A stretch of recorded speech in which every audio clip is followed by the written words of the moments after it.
They will trade all the parts for the best car. I'm not gonna trade anything. These are my parts. They stole them from me.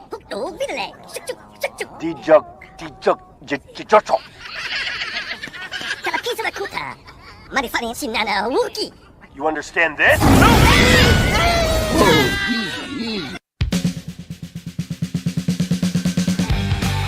Hey Nyobi! Nyobi Comics is freaking awesome, like what? He is pretty fucking cute.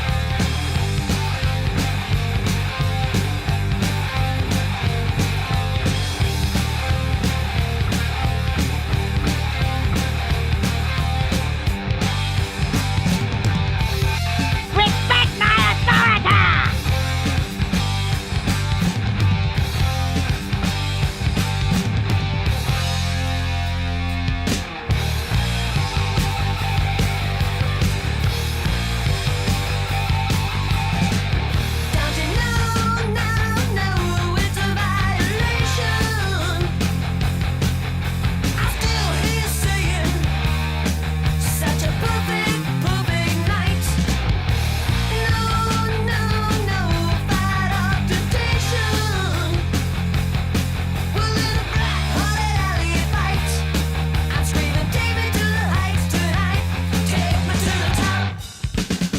Rebel Comics is amazing! Like what?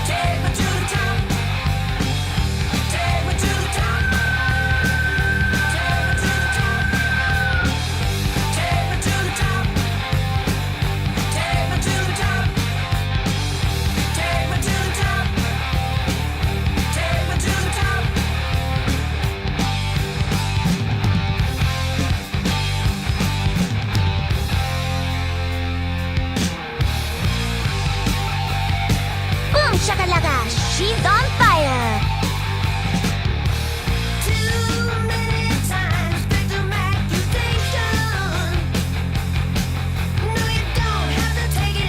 Boom shakalaka, she's on fire!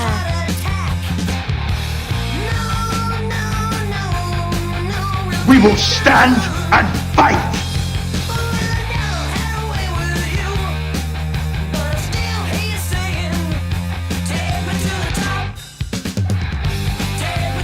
We will stand and fight! Fear does not exist in this dojo film. No, Sensei! Hey, does not exist in this dojo. Does it? No, Sensei! Hate does not exist in this dojo. Does it? No, Sensei!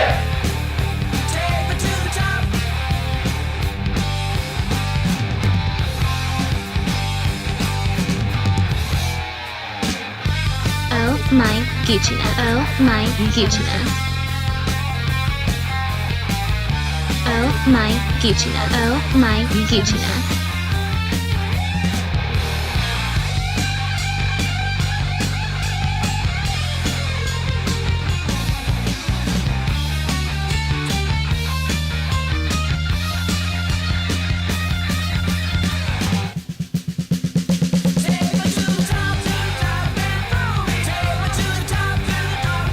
Hey Nyobi! Nyobi Comics is freaking awesome, like what?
gonna take a baseball bat to a horseman, finish the job, because there's one rule of gang fighting.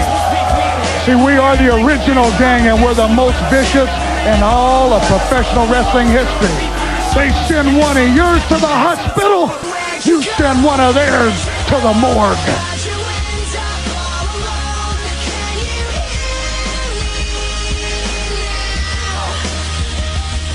Holy shit.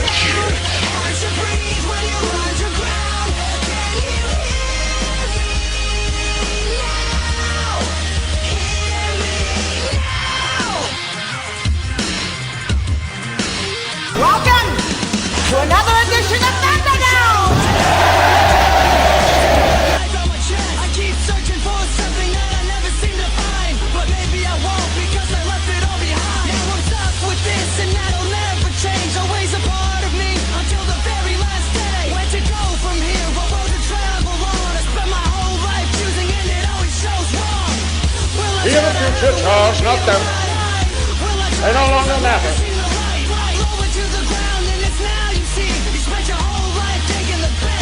Where'd you go? Where's your home? How'd you end up all alone? Can you hear me now? There's the light, there's no sound. Hard to breathe when you're underground. Can you hear me now? Hear me now? We have a future, Charles, not them. You can try to read my lyrics off, but it's paper before I lay 'em. But you won't take the sting off these words before I say 'em. Just ain't no way I'm gonna let you stop me from causing mayhem. When I say I'm gonna do something, I do it. I don't give a damn what you think. I'm doing this for me. So fuck the world, feed it being just gassed up. If you think they're stopping me, I'ma be what I set out to be. Without a doubt, undoubtedly. And all those who look down on me, I'm tearing down your balcony. No advance of bus, don't try to ask him why or how can he. From infinite down to the last relaxed album, he's still shitting. Weapons on salary paid best in life. Crush your enemies, see them driven before you, and hear the lamentation of your women. That is good. That is good. New age. An age of freedom. And all who know that 300 Spartans gave their last breath to defend it.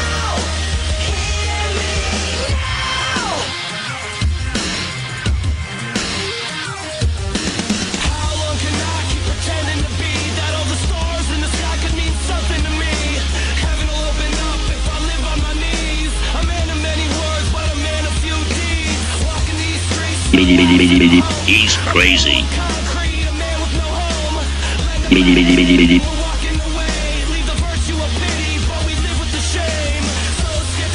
Ladies and gentlemen, we are live! For the thousands in attendance and the millions watching around the world on HBO pay-per-view. Ladies and gentlemen, from Mandalay Bay, Las Vegas, let's get ready to rumble! I am the best wrestler in the world. I've been the best ever since day one when I walked into this company, and I've been vilified and hated since that day because Paul Heyman saw something in me that nobody else wanted to admit. That's right, I'm a Paul Heyman guy.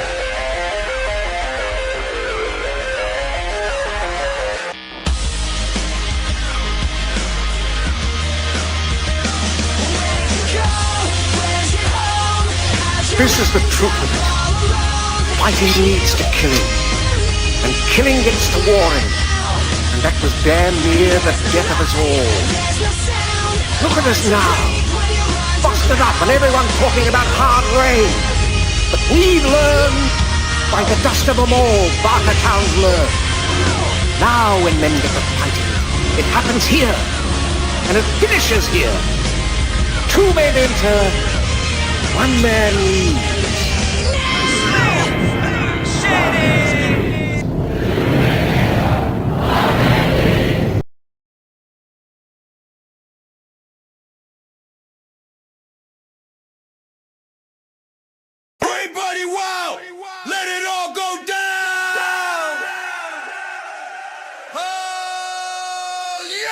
Welcome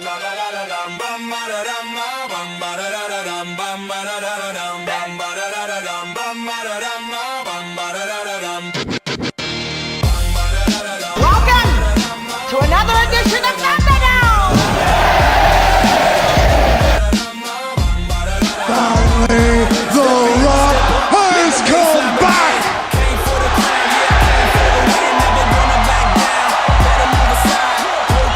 This is home, JR! Right here! Home.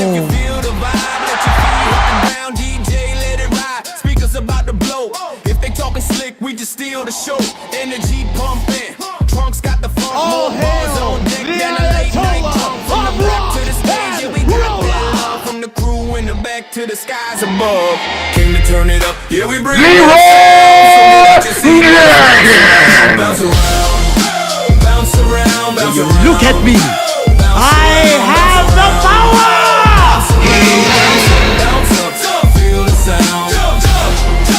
Moving now, left side, right side, shake the ground.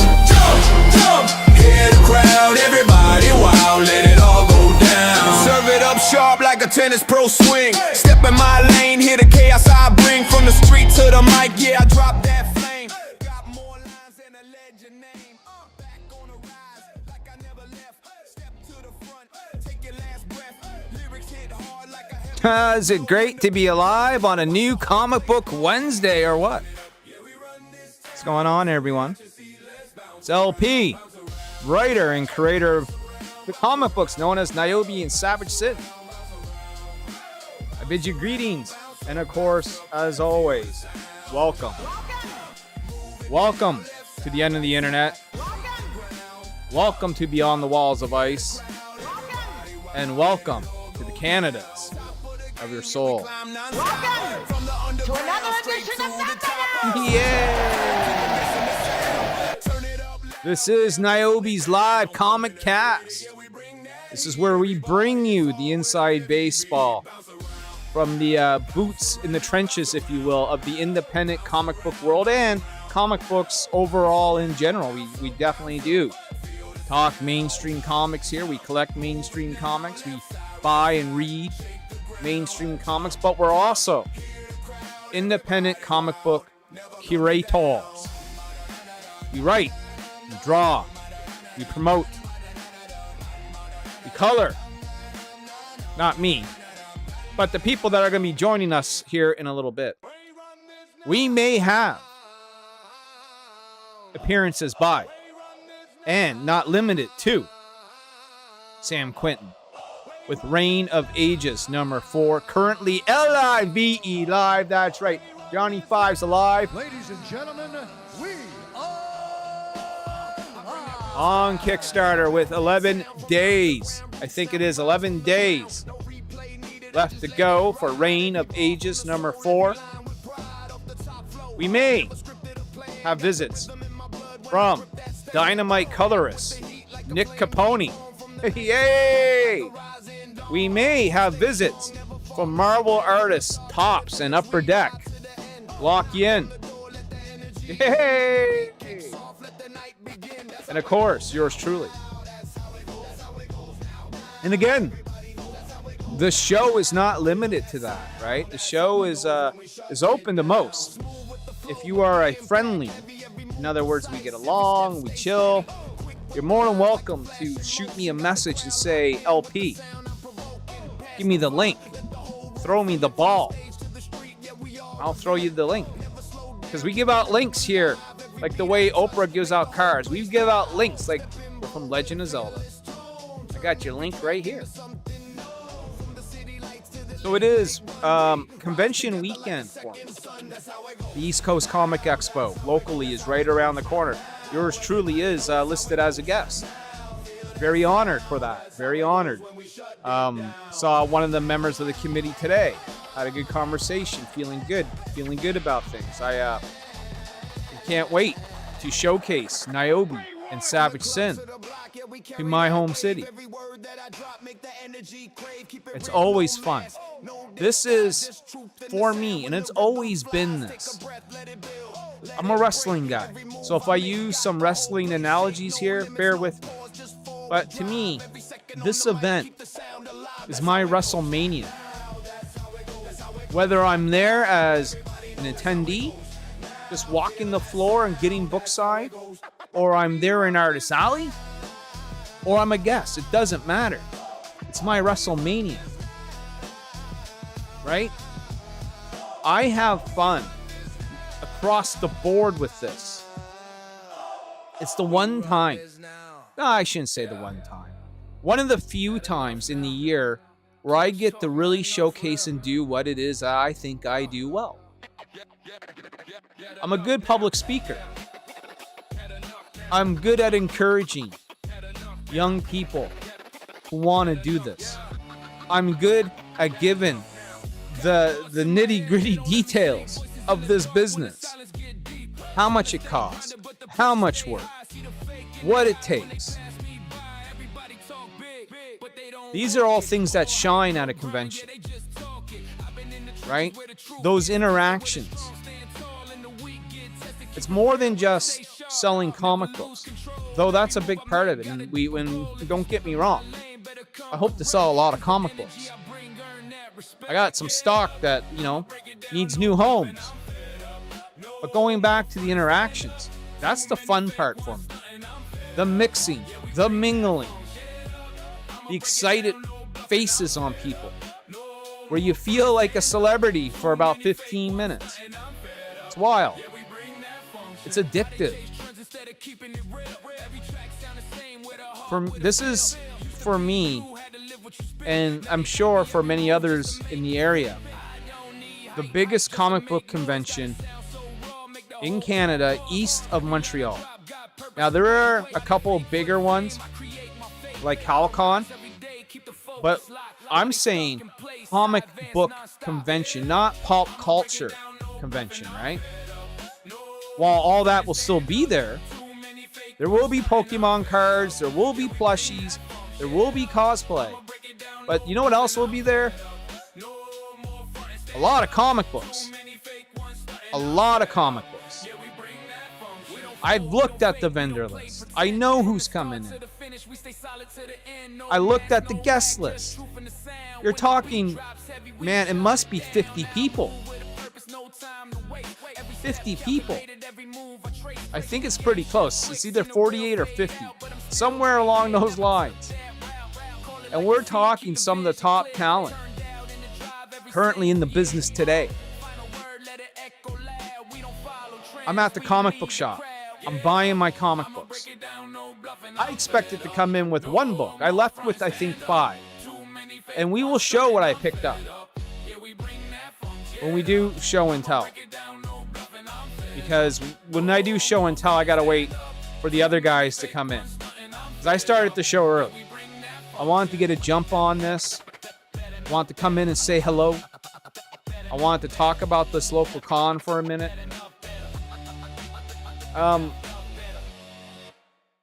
Because I want everyone locally. And I know some of you watch, right? Some of you out there locally watch. Whether you watch on YouTube, probably the majority of the locals catch this on Facebook. I want you to come. It's going to be a good time. Kids under 13 get in free. It's going to be a drink and draw on Friday night. There's going to be wrestling on Saturday night. You know what I'm saying? Wrestling. And you know me, I'm a wrestling guy. By the way, shout out to Fatal J in the chat. You have a Fatal J? I got a Fatal J, and he's right there in the chat. We also have Alberto 3119 dropping the hello in the chat. I see you guys here. Let me do something very quickly so that everyone can see who's saying hello here tonight. You come on by, don't be shy. Drop a hi, drop a like, say what up. Here, actually, what I will do is I will... Yeah. Can I put that in front of the image? There we go. Like that. There we go. What up, man? What's up, brother? Fatal J, if you want in here, I can certainly give you the link. I know Fatal J's got some time off, either now or coming up soon. course, Fatal Day runs a fairly larger channel, and I encourage everyone to go over there and check him out. Also, check out his comic book, Ninja Blast. Ninja Blast 1, Ninja Blast 2. And I know we'll get there for Ninja Blast 3. This is it, man. It's like the Mandalorian. This is the way. This is the way. This is the way. Hello. Hello. What's up? We're saying hello to everyone here tonight. So conventions, again, big part of what we do, right? Now, for me, I live in an area where we don't get a lot of them, right? Small cities, you know. It's a 10-hour drive from here to Montreal. And so on the very east coast, right on the the Atlantic coast, if you will. It's mostly smaller cities. The biggest one is Halifax. And even, I don't think Halifax to me is a big city. Haven't been to some big cities, you know. Hell yeah. This is it, Alberta. You know what I mean? This is the way. So, but when they do come around, and the opportunity to be able to go, I think it's important, you know, to be visible, to be seen, to mix and mingle, not only with, you know, those who are coming by and checking out what it is that you do, but with everyone else that does do what you do. Other writers, other artists, other people in various levels of the business, whether they're on par with you, maybe they're just starting out, or maybe they have experience in the mainstream, right? It's good to mix and mingle with all of them. Show what you do. Talk shop. Sometimes even deals are made. That's the fun part. So, I'm excited. It's convention weekend for me, and you know, the path, the road to WrestleMania starts right now. On New Comic Book Wednesday before the con. Tomorrow night, I know some people will be rolling on in, the guests of honor, stuff like that. Those people that are coming in from out of town, they'll all start pouring in tomorrow. Comic shop will be a busy spot. I was there today. And it was busy today, you know. It was, of course, it's New Comic Book Wednesday. You know what I'm saying? What else do I want to say about the convention scene? Wrestling. I did mention wrestling's going to be there. IHW Wrestling, Innard Hybrid Wrestling. I've seen them. I've seen the show a few times. Julian Young and the boys. You know what I mean? And girls. This is it. So it's a jam-packed weekend. Of course, Sunday will be recovery day. Tomorrow night, you know, I'll be just, you know, getting everything ready. Most of it's ready now, but you know, I'll just make sure everything is good to go. You know, I got a couple people that I got to meet up with soon. We're gonna, you know, I'm gonna have a little posse with me. You know, I'm gonna have a little posse with me. Yeah. Yeah, got a buddy coming in from out of town. A couple old school friends showing up. Gonna be a busy table. Gonna be a busy table. All right, we got someone in the back. All right, yeah, here we go. Let's give a warm welcome. To another edition of Thunderdome! Hello. What's going on, Mr. Nick Capone? Not much. I just I'm doing a sketch card gig with Dynamite right now. I'm working on some Evil Ernie. So oh damn. Getting those cards. It's a tight deadline, so we're just working through it. We're working through it, man. That I like this ship. This ship's exciting. I mean, Evil Ernie goes way, way back. You know, Brian Pulido, Chaos Comics, right? You know the history. You're up and up on your bad girl lore. Even though Evil Ernie isn't a bad girl comic, Evil Ernie is definitely from that Chaos School of comics, right? Well, Lady Death was actually a side character they introduced, and it was almost I was reading something about it. It was kind of like the Harley Quinn effect, where it was just supposed to be like a one-spotting character, like a one-off character, and the reception was so popular that they brought Lady Death in her own domain, but it really wasn't. It was because of Evil Ernie. Yeah, so, her first appearance is in an Evil Ernie comic. I don't know which one, but you are absolutely right on that. I would like to have that, actually. I wonder how much that first appearance of Lady Death even goes for. Oh God, I was just in my local shop today, and they had all old Lady Death comics, and they had one bagged and board. It was Lady Death #1. I have a few of them. Yeah. But this one was signed by Brian Polito and Stephen Hughes. That was, I think, like $200. Oh. So I was like, that's insane. That's a little above my price grade. You know what I mean? Yeah, I was like, I was tempted because I'm like, it's my birthday next week, so I'm like, all right, maybe treat early yourself, birthday. maybe. Yeah, treat myself, but then I'm like, nah, I can't do that.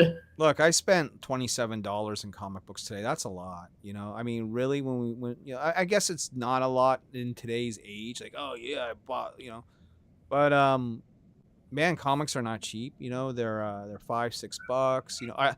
And of course, right, I always go in, Nick, thinking I'm just gonna grab like 1 or 2 books, right? Because I don't buy a lot anymore. I try not to, right? Because I don't got a lot of money. I did pick up a job. It's sort of event based, so it's only when we have events will I be working them. You know what I mean? But at least it's going to be something, for over the summer. And then I got an eBay sale today, so that was cool. I came home to an eBay sale. So by the way, shop my eBay store and support the channel. Support what it is that I do, because every sale that we get in eBay goes straight back to the Nyobi pot, all right? It helps make these comics come to life, But yeah, God, I forget where I was going with this conversation, Nick. What the hell were we just talking about? Lady Death. Lady Death, Evil Ernie, expensive comics. Yeah, I bought like 5 comics, right? And like I said, I only go in thinking I'm going to get 1 or 2. But it is convention weekend, so I bought a Dynamite comic. I'll show it off later because one of the artists is going to be at our convention, Mike Ruth, right, who did this cover. So I got sold into that, right?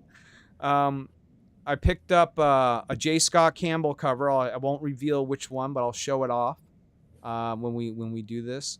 We have another big, huge guest coming in. I met him before, but this time I get to talk to him about X-Men. Because when I first met him, he was just starting his X-Men run. Now he's 30 issues in, right? And so that's Jed McKay, you know what I mean? Lead writer of the X-Men, Cyclops, Magic, Juggernaut, you know what I mean? Magneto, all the good ones. He's got all the good ones on his team, all the good ones. And it's the only X-Men book I read. Like, I haven't been reading the Gail Simone stuff, though I probably should. I haven't been reading... Exceptional X-Men, I think it's called. Haven't touched that. Yes. There's an X-Men. Go ahead. I was going to say, speaking of Gail Simone, I have to say one thing. People love to hate Gail Simone, but I think she's a phenomenal writer. I think, her and Chuck wrote some of the best Birds of Prey stories. I think she did an excellent Red Sonja run. She did. People really undermine her when she's really a fantastic writer. I think her Red Sonja stuff is some of the best that I've read, right? Like of hers, because I haven't read everything she's done, so I can't compare. But I have read her because I have all of it. But I think out of the Red Sonja stuff, she actually did the best job. You know what I mean? Yeah. And I have no hate for her at all. I've actually met her. I met her way back in the turbulent time of 2011 in Halifax, Nova Scotia. And at that time, I got her to sign, a bunch of Batgirl comics for me and stuff. Yeah. And then I brought her one Top Cow comic that she worked on that she's like, oh my God, I haven't seen this forever. And it was like, I'll have to pull out, but it was like the Witchblade, and it was like the Magaline. Remember that? Yeah. Right? And one other character. And it was like a weird variant cover, that I just happened to have, right? So she was all excited and giddy to see that, because it's not something that's brought up to her, often, right? It's usually the same sort of stuff, whatever the mainstream really is, Yeah. By the way, we got someone in the back. Let's give him a warm welcome. Welcome to another edition of Thunderdome! Whoa. It's a Sam Quinton. What's up, guys? You tell me, brother, how's the campaign going? What's shaking? What's rocking? Oh, man, that's 3 different questions. Let's start with what's rocking. What's shaking and what's rocking? Well, what's separate? shaking I can't say on YouTube. We'll get demonetized. Okay, well, we don't want that. Well, it happens. And then it happens to me all the time. Yeah, I know. I get it. As far as where we're at, we're doing very well, actually. Yeah. We're at 1228 U.S. dollars, real money, 64. Real backers. monies, real human real monies. Yeah, real monies, not the fake stuff. The Canadian duck bucks. Quack quack. I mean that's almost real money. Almost. Yeah, you just need a little bit more of it. You know what I mean? Yeah, just a little bit. We're $272 away from goal. Yeah, you'll have that in the next couple of days. 9 days left in the campaign. Yeah. So, but granted, you didn't ask for the world here. You know what I mean? Right. And I'm probably going to order the press run next week because we want to get the printing done. Well, wait till you get everything. Wait till the 9th day there before you order anything. Don't jump ahead. See what you need. Well, file's going to be uploaded, but I mean, we already know we're overprinting by about 200 copies, okay. right? Never mind. Forget what I'm saying. Then, if you're overprinting by that amount, it doesn't matter. Well, I mean, that's a small press run for us, though. No, I know, but I mean, like, I print what I need and maybe like 10 extra copies of each cover. Oh yeah, but we actually make the money on the book sales afterwards. Yeah, you do a lot more conventions than I do, though. Well, that and the stores, but we've got a lot fewer stores these days. Unfortunately, it's sad but true, eh? Yeah, but there's some interesting things happening. I look forward to sharing with y'all today. Yeah. I mean, we got a couple of things that we can talk about. One, I was, like in the opening sort of monologue. I think like I'm a late night host here or something, Sam. But in my opening monologue, I was talking about it being convention weekend for me. Oh yeah, that's this weekend, isn't it? It is this weekend. To me, the road to WrestleMania starts with this podcast. You know what I mean? And then tomorrow will be, get ready and prep night and can't fucking sleep and that sort of stuff. And then Friday afternoon, I'll roll on in there with a small posse, How far do you have to drive? Oh, 10 minutes, 15 minutes. Oh, nice. Those are the best shows. Like, so my next show is in a couple weeks at Garden State Comic Fest. Mm-hmm. That's literally 8 minutes down the road for me. And it's like, I love when shows are like that because you know how sometimes you get like the setup email being like, oh, you have to be here by 8 o'clock. I'm like, that just means I'm leaving at 7:55. Like, well, they told me to be there anywhere from like noon to 5. I'll probably roll in there around 2 or 3 o'clock. You know what I mean? Garden State was actually the first convention I did as a vendor. Yeah. Yep. I slept on Alexia Veldhausen's couch. And we had Brian Lee, we had Rebecca Colthart, we had Nick Capone, we had Zach Viola, all on the couch. Kelsey Cohen, no, all in the one booth we had. All on the right? couch. Yeah. Oh shit! I Yeah, might knocked out my fucking camera. It was a fun God time. Damn it! It was a fun time. Let me see. Or maybe that was the second time I was works, there. man. I've been to Garden State a couple of times. Nope. See, it doesn't work. God damn it!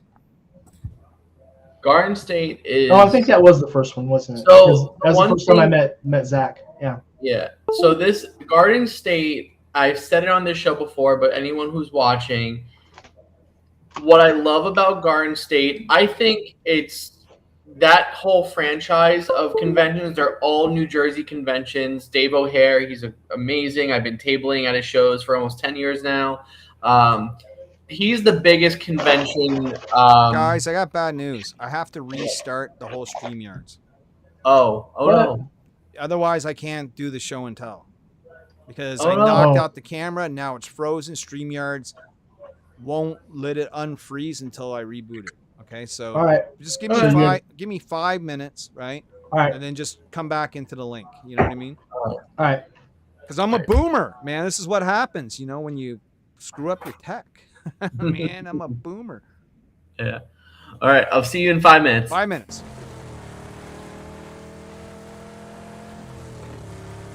Am I a boomer? Huh? Am I a boomer? Huh? Boom! How about that? Am I a boomer? Boom! Boom! Boom!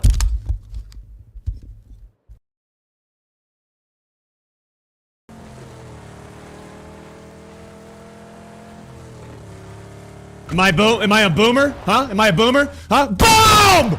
How about that? Am I a boomer? Boom! Boom! Boom! Boom, boom. Yeah, no, I have a loose connection, and for whatever reason, StreamYards and my camera don't like each other, but I think it's also partly due because I run the South Park avatar, and the camera actually is used for that as well, because that's what tracks everything, you know. So it's a weird setup I got. It's a weird setup, you know. It's like fucking Jawas put this all together, you know what I mean? And so if I touch that cord at all, what happens is it gets knocked off, StreamYards loses connection, and then I kind of have to reboot. No doubt about it. Reboot to get this working. And sometimes it takes more than one try too, you know. Like right now it's all right, right now it's actually working, so that's good. I just got to make sure I don't swing the chair in that direction, you know. All right, so everyone can come back in. Come back in. The water's warm. The water's fine. We're all okay now. How are you? Little Star Wars quote. Not quite the quote, but close enough. I'll just let them know they can come back in. I hated to do that, to cut Nick off right there in the middle of his conversation, but figure we fix this problem now and just, you know, get that done and over with, right? This is it. Let's see. Is anyone out there? We had Fatal J drop by. We had Alberto drop by. We got Nick back right here. Nick is back. Yeah, and then Sam will be back, but oh, there he is. Right there. Look at that. It's like the Brady Bunch. Only we're missing a few people. Marsha Brady. So, picking up where we left off, we're talking conventions, man. You know? Yeah. So, I was just brushing on like Garden State Comic Fest. I think it's a really good show for anyone who wanted to visit New Jersey. My home state, proud New Jerseyan over here. It's a really good show for creators and just original art, comics. Like, it's not like a fan expo or like a bigger scale show where, you know, it's heavily reliant on voice actors and, you know, anime. Like, you do have some of that sprinkled in, but I want to say like 75% of the show is like original art, comic art, creator owned, collectors. Like, it's a really good show. And I've been fortunate to be not only friends with Dave O'Hare, but I've been fortunate enough to be tabling at a show. This will be my 9th year tabling at State. So it's a really great show. It's on June 27th and 8th, whatever weekend that falls on this year. Well, that's right around the corner. Yeah. So I always say it's my favorite show of the season. So it's a good time. You might have Reign 4 in time for that. I hope I do. You might. Man, that'd be racing against the clock, Sam. Not so much, really, actually, because we only have 9 more days. That's the 19th. Yeah. We've got usually in the Garden States, what day? The 27th. Yeah. I mean, if I order it like I'm expecting to, I think you'll have it in time. Damn, man, that's a quick turnaround. I mean, it takes at least 10 days with Wellspring, right? Well, yeah, that's the same for Mix'em. Yeah, but if you're we're the 10th now, so that means if you're done in 9 days, that brings us to the 19th. Probably rolls over to the next. Yeah, day but to I'm the probably 20th. gonna order it Tuesday or Wednesday. Oh yeah. Well, I suppose all the work's done, and you can just do that, right? Yeah. Yeah. We're gold. I just gotta take and put the magic numbers in there, and then I'll reimburse my credit card out of the Kickstarter stuff. I'll tell you, I just got the other day I got a video from Adam Watson of Comics Mainstream just to show the quality of my new books, because I used the new printer this time. I used Comic Impressions. The How quality, are they? Oh, they printed like really nice. It's pretty. It's really pretty. Yeah, it's vibrant. The colors are vibrant, and Scout Comics. That's who they print from. Thing, but they used to print Scout, and I feel like it's an ounce heavier of paper than say Comics Wellspring, but the print quality looks very legit. It looks like, what's the average per issue print cost? Like, say 24, 28 page floppy, Well, this is my first time working with them, so they gave me a personal rate I had like a 42 page book.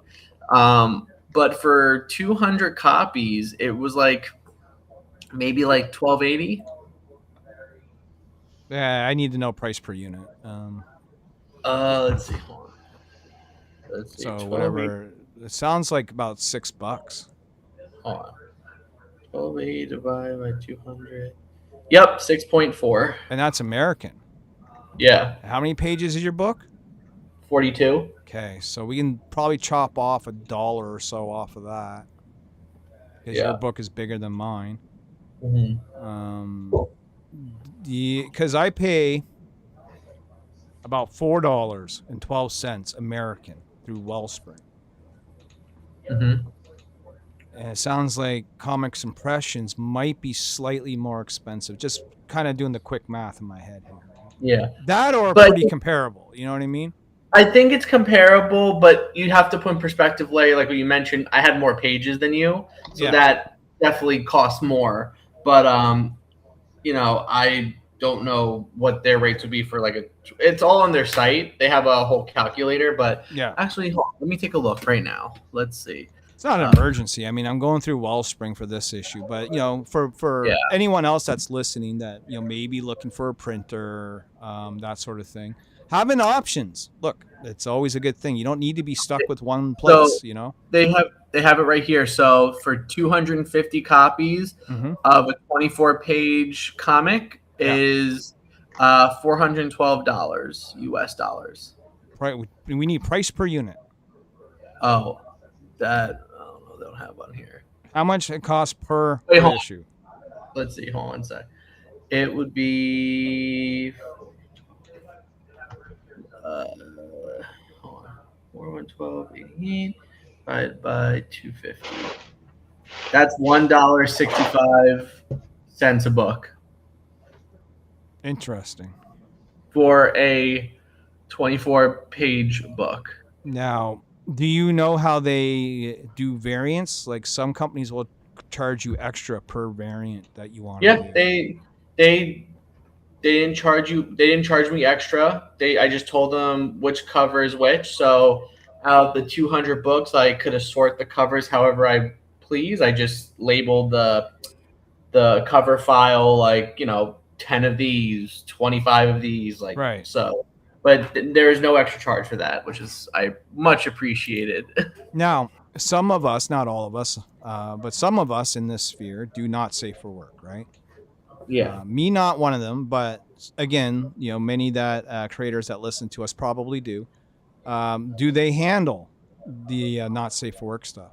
Oh yeah, I had a not safe for work Marissa Pope cover, and then in the interior pages, there's people getting decapitated and No, I'm a little bit, just say someone wants to do, their nudie covers or whatever. Yeah, no, they had no problem with that. For me, at least. Because some printers can get a little finicky, right? You know what I mean?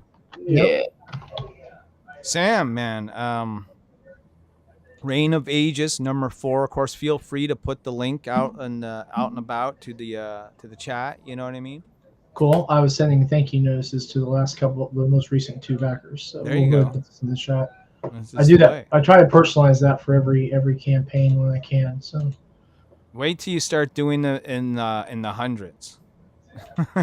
Well, I mean, we've done just shy of 300 before, and they Yeah. got individual thank yous too. But Well, listen, this is kind of like one of the first questions that's on the list of my topics is just how to get noticed, right? As an indie guy, because it's hard, man. It's no one knows who you are, no one knows the work, no one knows the character, and by no one I mean the vast majority of people. I don't mean no one absolutely, right? Obviously, we have our core group of people that support us, but outside of that, how man. I struggle with the idea of how to break out. I am doing something new here in a couple of weeks, something I haven't done before. I am working out a sponsorship for a particular social media channel, influencers on YouTube. They're on YouTube, Instagram, TikTok, Facebook, all over the place, right? About 500,000 subscribers and all. And so we've got a 7-day ad read for the 7-day 4th of July art print campaign. We're finalizing that and should be interesting. We'll track what their link does for the campaign, and so that's our little experiment coming up. We're going to see if it can and will make a difference. Nick, what do you think, man? You're putting all your eggs into the basket now of being a self-publisher. You have the Cinderella book, you have Purity, you've worked in and around the mainstream, so you got a lot of more inside baseball. What's your plan, man, to really hit a couple home runs here? Like, how do you plan to get out there? We have a few things planned. Like, I think one thing I'm trying now is really utilizing a newsletter. Really keeping the backers engaged consistently, and I think that's been helping getting a pull across the board of like all the projects I put out, and then even just tackle more shows. And I think in like previous shows I mentioned that I think a lot of readers and backers they really love consistency, and they love product out every few months. So this is the first year where I'm really pushing that. So we're going to be aiming to have like a new book of some degree, every like 3 months, 4 months we're going to be launching, not even. And especially towards the end of this year, it's going to be pushing, like we're going to be launching a campaign almost once every other month, roughly. And that's just to, get more eyes on my products. And, I'm just convinced it also has to affect the algorithm too. Like if people are constantly seeing your stuff. So I really am a firm believer in the consistency of it all. Right, because a guy like me, right? The way I'm trying to get out, obviously, is through being published, right? Having Antarctic put us out into stores. The only issue with it, and there's no real issue with it, it's just Antarctic's small. It's not like not every store picks up Antarctic. You know what I mean? Very true. So, but it is extra visibility. One thing I want to start doing with you guys again, and Nick, I don't know if you were ever a part of this initially, but when we would commonly refer to ourselves as the BC kind of had a ad swap in all of our books. You know what I mean? I would put an ad in Sam's book. Sam would put an ad in my book. I don't know if that was a big help or not, but at least, the way I would learn about new books, especially when I was a little bit younger, I guess, was flipping through a Marvel book and seeing a couple ads at the back. Oh, that looks kind of cool. Or, you're flipping through a comic book magazine like Wizard or something, and you see something you hadn't seen before, and you go, oh, what's that? Yeah. So you guys are more than welcome to once again participate with that in me. This release I'm doing right now is I don't even have room for ads, right? It's 28 pages and then the cover. You know what I mean? Well, we'll have for Tibby and her time traveling psychedelic mushrooms, we'll have, I think we've still got the back cover and the interior back cover open, I think. It depends on if Gemini Mailer wants one of them or not through their creator program, because that's how I get a lot of my Gemini mailers is through that, so that saves a penny or two, man. But every dollar counts when you're on a small level, I'll tell you, do you know who's being featured on the back cover of Reign of Ages issue 4? I do not. Nick, you want to spill the beans and let them know? Yeah, so we have a Skymane Studios ad in the back, and a link to our Instagram page, and also I believe there's a QR code there for I think the Cinderella campaign. Yeah. But yeah, that's just a little plug in there. So on the back of each issue, you'll get a Skymane Studios ad. So I think QR codes is something that a lot of people aren't utilizing enough. I'm plastering them everywhere now. You know what I mean?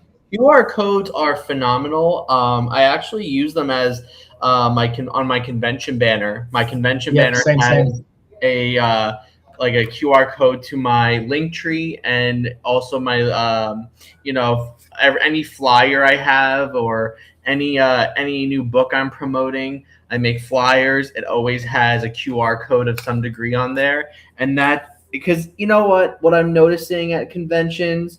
No one cares for business cards anymore. They just end up getting fucking thrown out anyway. Yeah, I feel like they're unfortunately getting thrown out. So I think what I've noticed, it's a lot easier for potential clients or even just random people, if they want to see more of your stuff. You show them a QR code, they scan it, they hit it, and it's good to go. So I always think that's the more efficient route these days, is having a QR code on your business card, on your banner, on any product that I'm you sell. talking about on your comic too, like on the back cover. If you have an ad for your comic, there should be a QR code right there. I agree. Everywhere, anytime you're on a show, like see, I got the QR corner right up here in the top corner of the StreamYards. Should be doing that. You know what I mean? Yeah. I agree. That fucker should be everywhere. I couldn't agree more. But it's definitely a new thing I'm seeing more people do, which I'm so happy about, because it really is an effective tool. Well, I mean, more people now commonly use a phone really to access the internet than they are old school fuckers like us sitting in front of a computer. I mean, I'm sure that they do. But when you're just out and about, it's phone. You know what I mean? Yeah, absolutely. So it's just the new age, but I think it's definitely a great thing to utilize. Yeah, I mean, we want younger readers. That's the technology they use. I was watching some documentaries yesterday, just kind of like half asleep, right? And this Tokyo one came up, and they were interviewing just people on the street, and man, how much screen time you got on your phone? Like one girl had 12 hours a day. You know what I mean? Oh wow, it's fucking crazy, and it's all TikTok, And that's what everyone wants to be a TikTok influencer. They doom scroll for fucking hours on end. I have a TikTok channel, and that's the other thing that I would suggest creators do. And I know, Sam, you can't. Well, actually, there's been an update to that. I just have to make some changes on my phone. Okay. Well, it might be something worth thinking about. Yeah, I'll have it set by the end of the month. Yeah, I constantly tell my students this. One really important thing is, unfortunately, this is not an industry, and I'm going to sound really harsh when I say this, but this is not an industry for the introvert. You have to have a presence online. Unfortunately, new age comic book artists, writers, anyone in this industry, there has to be somewhat of a degree of an influencer side. And that comes with just being consistent on social media, whether if it's posting every other day or even if it's like a sketch. If you just show like a work in progress, it doesn't matter. But it just helps with that algorithm, and it's really important that you do that. So well, here's what I'm noticing, right? I do my short form pre-recorded YouTube videos, and if they're like 5, 6, 7 minutes, even that's too long for TikTok, but I'll put them up on TikTok anyway, right? And somewhere in that video is an ad for my comic, right? And I only got like 48 followers on TikTok, but some of those videos are getting 300, 400, 500 views. Now that could be just someone looking at it for 5 seconds and moving on, but they're also getting some likes, and a few of them even get comments, right? Which is wild, because that tells me two things. A, people are watching, at least a handful of them are, and B, I'm reaching new people because these are not people I'm getting on YouTube. So there's all that, you know? I agree. So you just have to fight with that algorithm, man. It really helps. Like, you know, and from hearing stories from editors and stuff, like they find a lot of these, like a lot of artists now had a following of some degree before like DC found them, and hence why DC hired them, because they probably had a big social media presence, they probably had some charm and obviously the talent, but like just how consistent they are online, that's a huge plus, because it kind of saves some of the promotion that DC has to do, because the artist is going to promote the book for them too. Like you take a look at, say, like Jorge Jimenez, he posts regularly on Instagram, Twitter, everywhere, and promoting his new book. He's working on Superman, all this stuff, like but he interacts with his audience, and he's building that.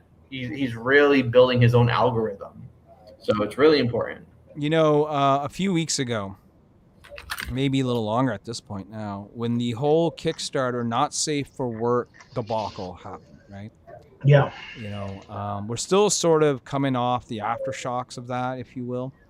But what have you guys seen or noticed since then on Kickstarter? Have you seen any more projects get taken down? Have you heard any reports? Have you heard or have you seen projects that are like up and running, with not safe for work content not, being touched? Have you heard anything, from your contacts, any inside baseball?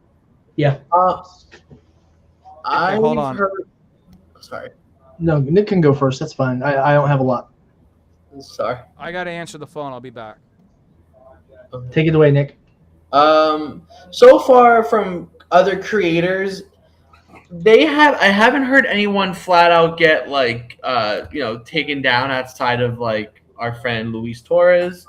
However, I'm noticing a lot of creators are now restructuring their campaigns, rebranding their campaigns, wording them differently. They're pretty much taking every precaution they can, so that they don't have to, they won't be at risk of getting axed. So but for creators that have just been banned, like not banned, or like their campaign got shut down, right. Luis was unfortunately the only one that I heard of. There was another one, I think his name is Mike Wolfer.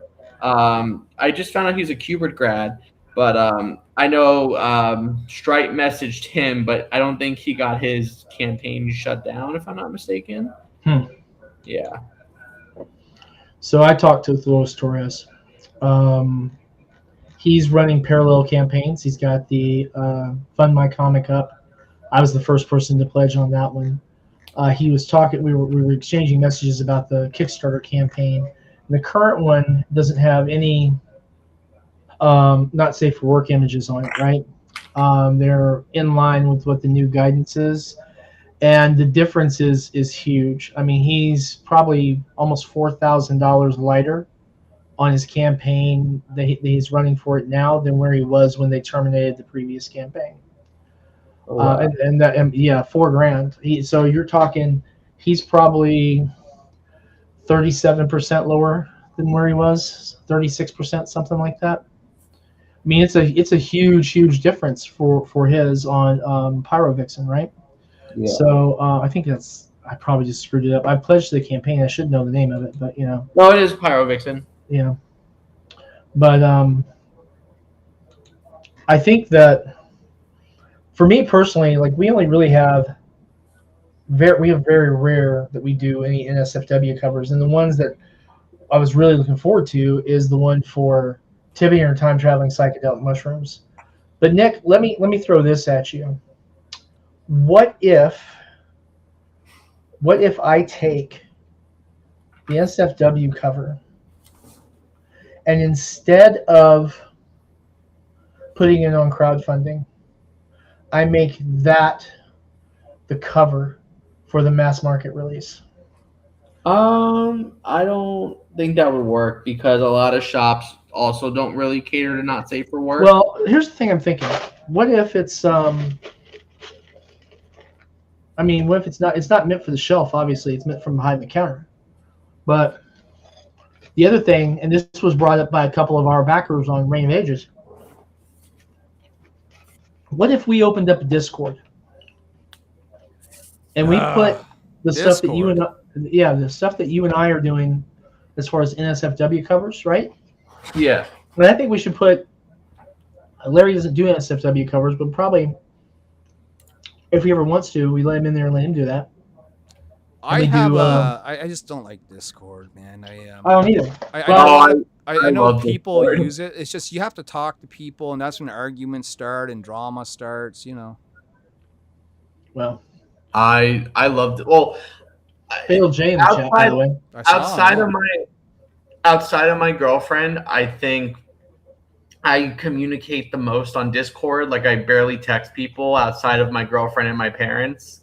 Everyone else is like on Discord of some degree. So like I actively use Discord, but I could also see why it's like daunting for people. Like it's pretty much like chat roulette or like whatever it was called. Plus people could like, I've played D&D campaigns on Discord. You could game on Discord. Like you can do pretty much anything on Discord, but it's not for everyone. I will say that it's definitely not.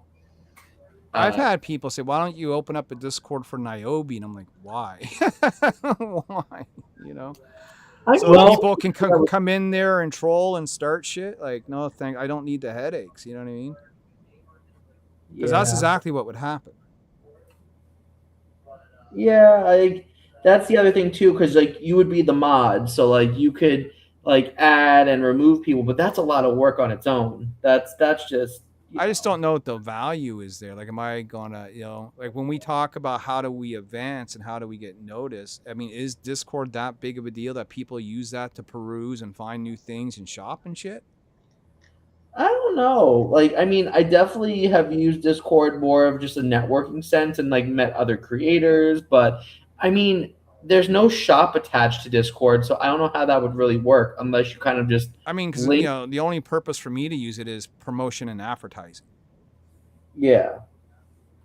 Then I'd say it's fine, like for promotion and advertising, because I do that all the time. I'm actually part of a couple of creator Discords, and we not only talk shop, but there's obviously room in there to kind of promote your stuff. So, I mean, I promote my campaigns in there. I've got a few followers, a few backers.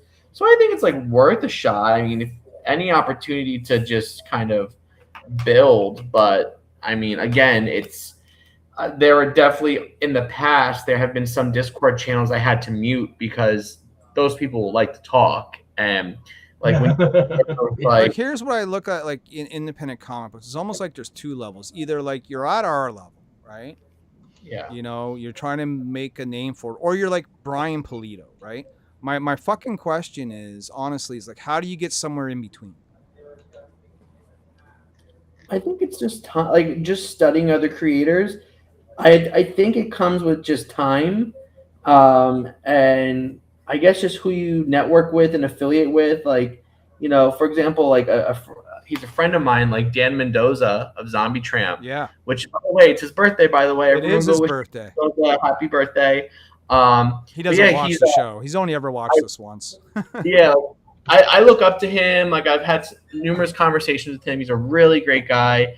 Him and Bill McKay, they've been in it obviously longer than me. Like I think Zombie Tramp started like almost 15 years ago. So like, guys like Dan, they've had a lot of time just to kind of make mistakes and build their audiences and really push it out. So the big difference with him, though, not with you, but I guess with me and Sam, is Dan Mendoza's an artist, and he's a damn good one, and he's got a unique style, right?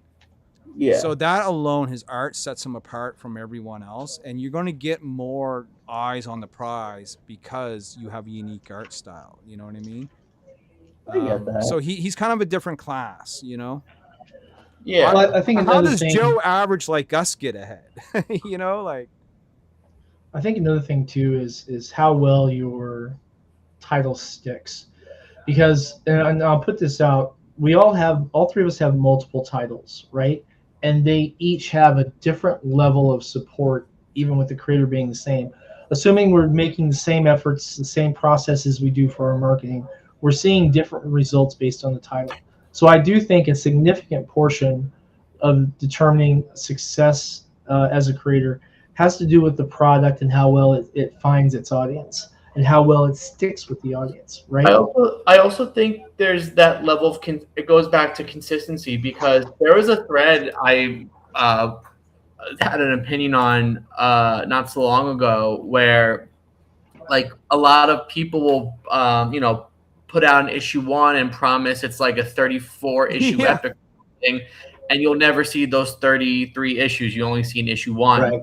And I feel like readers don't like that, and they kind of question the trust that between them and that writer. So I think that also affects it too. Like if you have a solid, I always felt like if you could surpass 3 issues and you still have a consistent readership, you have to keep going, because the biggest challenge is how to engage your audience in an issue 2, but it's even bigger of a challenge to engage them in an issue 3. But if you have your readership like still consistently backing your books by your issue 3, you have to keep going and kind of stick with it until you also have to go in knowing when your book's going to end. Don't just do an issue 1 and write as you go, because I feel like that could also complicate things.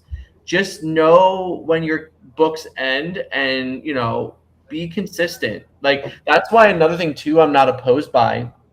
And like what I do with certain books is, I always offer a mini series. This is like a sampler of a story. If after that issue 3 or issue 4, it's very apparent that it was successful and people enjoyed it, then we can play around with more content of those characters in the future. It's that simple. But it's really maintaining that. You don't want to, like, if you're going to do a one-shot, do a one-shot. If you're unsure where your character lands or your story lands, just do a one-shot, save the headache for you and the reader. And I think that you could find success in that own domain. But I think those, like Dan, they really stuck with it. Even like they definitely had successful issues. They've definitely had non-successful issues, but it took time and it built that readership. Yeah, but he can draw, so he can put in that time and not, sacrifice the money that it costs for an artist, right? Because I think it's foolish, honestly, for someone in crowdfunding and just crowdfunding, especially if you're just starting, to embark on any sort of like ongoing unlimited series, because you're bound not to get past, like you said, issue 2 or 3, bro. You know what I mean? You just most people aren't. They're going to run out of money. They're going to find out that, hey, it takes 7 months to put out an issue and we're going to do this ongoing. You know what I mean? Like, well, I think that's a good test for that person. I think, I think everyone in this industry needs to realize that it also comes down to budgeting. Like, do your research, how much it takes to build an average comic book, like, talent costs and stuff. Budget accordingly, but if you notice that you're burning too much money, then you have to go back and just restructure. Well, it's think not about it, right? Let's say you want to try and do a monthly book yourself, but you can't draw. So now you're talking about, I got to come up with about $6,000 every month extra just to put out this book. That's true. That's a good point. That's why I don't recommend it, especially if you can't draw. Stick with something small and manageable. And if you get big success, then go for it, because then you have the money to hire the talent and you just keep going. You know what I mean? But also, you're still spending money even if you can draw. Like, I don't know. I can't speak for every creator, but I think it's it's kind of silly if you have a creator who draws their own book, writes their own books, does the whole process, and they're only funding to get the book printed, I think that's very silly. I think it should be you should fund to get your book printed and produced, but also pay yourself a little bit because Well, it all depends on how much you make, right? Yeah. I mean, I pay myself in books. You know, I do. I pay myself in books. I mean, it's nice to have something left over from a crowdfunding campaign that just sits there and go, oh, that's extra money I get to play with. But when you barely fund or just get above funding, like even for Nyobi, you know, we did 16,000 Canadians, probably about 11 or 12 US. There's nothing left out of that. After the paying the art, the shipping, the print, right? There might be $500, you know? That's true. I mean, I always recommend too, you know, really. Now, look, it's different for every creator out there. I don't know what deals each creator has, say, with like cover artists and their talent. Like, there are some people who work things out. There are people, obviously, who pay them like on time or pay them their flat rate. Every creator is different, but I think if more creators are transparent about that, it kind of, you know, it doesn't feel like this like abyss of like the unknown of like, oh yeah, sure, I'll launch this book and not know what comes with it. Like there are some that's my world. Yeah, there are some creators I know that like they'll get all these covers and half of them were either gifts or art trades. Nothing wrong with that. 100%. Nothing wrong. The only one who's ever really done that for me is Locke. Yeah. So if you get that and it's a mutual kind of if it's a mutual agreement, that's fine. I'm not judging you. More power to you. But you know, in that sense, it's one less thing that you have to pay for, and that can go towards making some money off of your campaign. Yeah, I got hit up today by artists looking for work. I'm like, man, it's the wrong time for that, you know? No, I mean, it's a daily thing here lately. And with some of the companies that are laying people off right now in the we'll go specifically to TTRPG space. They're announcing that 12 people are being laid off from Paizo, right? And those folks are coming into a very, very dry job market in the TTRPG Speaking space. of people coming in, we got Massive Panda in the chat, and he says, LP, you ain't lying about those long waits between issues. Man, do I wish I could produce more rapidly. Anyone who can maintain a consistent, interested audience, #respect. Respect my authority! Yeah, I mean, I would need to pull in between 15 and 20 grand to fully fund one of the productions that we have going right now. Art and everything. But then again, you know, I'm a big advocate for paying people as best as we possibly can. But I mean, it can be pretty hard sometimes. I'm good at paying people what we can barely afford. You know what I mean? Yeah. Unfortunately, you know, I wish I had the money to be like, let's get J. Scott Campbell drawing the interiors, you know? Yeah. And I mean, would fly off the shelves then, but, you know. I mean, we had to you know, sell stuff at cons rapidly and often for 3 or 4 months just to get, you know, half of Tibby 1 done, you know? Yeah. So it's a lot that goes into it. And that what was that? Probably 10 grand, something like that. Oh yeah. Yeah, Not I mean, counting. this is, you know, when I talk to these guys, you know, guys, gals, whoever they may be, you know, and I'm sure I'll talk to a few of them this weekend. When they mention to me comics and I find out they can't draw, I don't discourage them, but I definitely say it's expensive. Like I said, you know, if you can't draw and you got to hire an artist, I said, you got to know it's going to be about $6 grand. And that's on the cheap, right? Yeah. And if it doesn't scare them off, then we keep going. You know what I mean? But that's the first test right there. And the thing too is paying at like $6 grand is hard to keep talent because that's a pretty low page rate. Yeah, but we're talking like, you know, you got someone, you know, who's just starting out or they may live abroad or whatever it is that you have to do. Artists are hungry, right? They're willing to sort of undercut each other for a job, Hire Americans. Go broke making your book. Well, you know what? I hire my colorist is from the Philippines.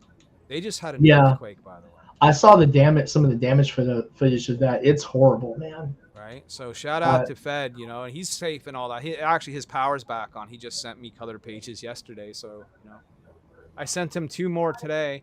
And then Juan, he's out of Mexico, right? SK is out of Australia. He letters the book, right? Yeah. So the talent comes from everywhere. It really does. And there's good people out there who you may think, hey, this is slave labor, but to say a foreign country, but to them, you're paying their bills. It just is. Yeah. It is what it is, man. Massive Panda says 10 grand. Ouch. But I get it. Yeah, dude, it's not cheap, man. Yeah. And and this is why so many don't stick around. And I get it, because you're gonna try and put out an idea. And everyone comes with the big dream that hopefully my idea is going to be the one that catches on. And my idea is going to be the next big thing. And, whatever that looks like to them, right? Whether that's an anime, a video game, or just like, they're doing 5-figure campaigns, whatever that looks like, And a lot of them don't get there, right? And so it's a lot of money to invest in something that, for some people isn't selling or moving the way they had envisioned it, in their pipe dream. Yeah. And that's a reality, right? Nyobi, I want Nyobi to be the next Harley Quinn, right? I know myself, and this isn't to downplay anything or discourage. I know Nyobi's not going to be that, right? Nyobi is going to be what it is. It's going to be one of those sort of bad girl comic books that you might remember from the 90s that didn't have the biggest push, but was there. You know what I mean? That's sort of where it falls in the hierarchy, at least if I was to judge it right now, right? Yeah, hey, maybe shit can change in the future. But at the same time, I got to go, this is kind of after 12 years of doing this is where we're at with things. And so instead of trying to dream too big, let's just dream what the next step looks like, Mm-hmm. How do we go from 16,000 back to 20,000 or 24,000? That'd be step 1 before you worry about anything else, How do we actually make a profit, before you worry about fucking toys and tchotchkes and t-shirts, you know what I mean? And putting all this extra merch on that you're going to have to end up paying for, that's just going to eat away at your funds, Yeah. I think sorry. Oh no, you go ahead first. I mean, you sound like you're about to be on a roll. Part of it, I also think, has to do with the people you network with. I think that also holds a pretty important part, both in the industry and also with your readership. But the more people you talk to, whether if it's editors or other creators, and maybe even a bigger creator decides they like your character so much, let's do a little mini crossover thing. I see a lot of crossovers happening right now. Why don't we do that? It pushes more people's eyes on your stuff, or yeah, well, but it depends. And then not just that, but if you see these bigger creators retweeting your books or sharing around your links, getting that professional and personal relationship with a lot of other industry folk can help. Just networking in general can help bring more eyes on your stuff. I think, at least. Sam. I do a lot of different networking. I do a lot of different marketing. We do a lot with social media. We have the Substack is back up and running. We are, like I said, we're starting our first influencer paid campaign with the art print campaign. And then, of course, we cross-pollinate with other creators and their social media. But through all those promotions, and I've seen people who have made good use of paid ad space on social media as well. But now I will tell you that every single person who I know that has utilized paid social media promotion has told me they did not get a return on their investment. Yeah. They did not make their money back. I believe it. And that is a losing proposition not just for the creator, but for the platform. So if anyone at Facebook or YouTube or whatever is like, oh, well, you know, you just didn't have enough reach or whatever. If you guys know, and you'd have to know, that someone spending $300, $400, $500 is not going to be able to recoup a turnaround on that, you should probably flag that and say, hey, if you don't have $3,000 or $4,000 or $5,000, you probably don't need to be using the service. Because I think in a lot of cases that is the issue. You know, we tried to do a Facebook campaign and got denied by Facebook. Denied. They refused. They wouldn't let us do a paid promotion for Tibby and time traveling psychedelic mushrooms. Well, I kind of see why. So, psychedelic mushrooms, Sam. Well, actually, Facebook might not want to promote. Well, I mean, I see them promoting all kinds of other stuff. You know, I suppose, yeah. You know, the Cheech and Chong bags of weed are being promoted there all the time. So I'm like, all right, whatever. Yeah, but there's a different stereotype with marijuana nowadays as opposed to psychedelics. You know. Yeah, and as weird as it sounds, in some jurisdictions here in the United States, some of them you'll see psychedelics are legal and weed is not. It's a weird dichotomy here, but I think we'll see more as things shake out in the legislation and whatnot. But the other thing too, I think that is very important for marketing, at least for me, has been our public appearances. Public appearances have done a lot, you know, not just to raise money for other books and such, but also to help build the fan base and build the fandom. I've met, you know, people I truly enjoy talking with, people I like as humans. I've made new friends, and I gotta tell you, man, there's a lot to be said for that. When the guys who always show up at the Lexington show all of a sudden are saying, okay, when's this out? We're all going to take and put this out. When you walk into a shop, in a comic shop a town over from you, and the guys who are following you have already taken and screen printed stuff from their campaign and got the local shop owner to hang it up next to the register. That's pretty damn cool, right? So I like that. I do. I like that. Did you guys know that after 25 years, something that Ben Dunn started has returned now back to Marvel, and I want to talk about this just a little bit because I think this isn't by accident, that we have the return of the Marvel Mangaverse. Now, we have talked ad nauseum on this show about manga kicking our asses. We've talked about the differences between an American 24-page floppy, price-wise, value-wise, versus, say, a 200-page manga. You know what I mean? And I think this is Marvel's attempt, once again, to try and test the waters if producing something in a more manga-like style is what's going to help sell comic books. Where are they going to sell them? Well, I don't know. Let's just take a look here at what they're offering.